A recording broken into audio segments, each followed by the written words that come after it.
वसा जनसेवेचा. भीम जयंतीसारख्या पवित्र उत्सवानंतर शहरात थरारक खूनकांड घडल्याने प्रभाग क्रमांक 2 हादरला आहे. रॅलीत सहभागी झालेल्या पप्पू उर्फ सागर भाऊराव जाधव वय 38 याची गुप्तीने भोसकून हत्या करण्यात आली.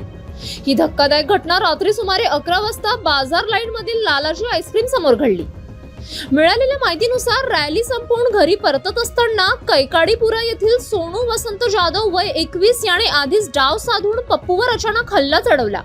बेसावध अवस्थेत असलेल्या पप्पूला काही करण्याच्या आतच वार करण्यात आले आणि तो जागीच कोसळला. हल्ल्यानंतर आरोपी सोनू फरार झाला असून पोलिसांनी शोधमोहीम सुरू केली आहे. गंभीर जखमी अवस्थेत पप्पूला स्कूटीवरून रुग्णालयात दाखल करण्यात आले, मात्र उपचारादरम्यान त्याचा मृत्यू झाला. घटनेची माहिती मिळताच पोलीस व फॉरेन्सिक टीम घटनास्थळी दाखल झाली. सर्व रॅली शांततेत पार पडल्या असताना हा खून नेमका कोणत्या कारणातून झाला याबाबत विविध चर्चा रंगत आहेत. काही ठिकाणी अनैतिक संबंधाचा कोणही समोर येत आहे, मात्र खरा कारणमीमांसा आरोपीच्या अटकेनंतरच स्पष्ट होणार आहे. शहरात भीतीचे वातावरण पसरले आहे. City news.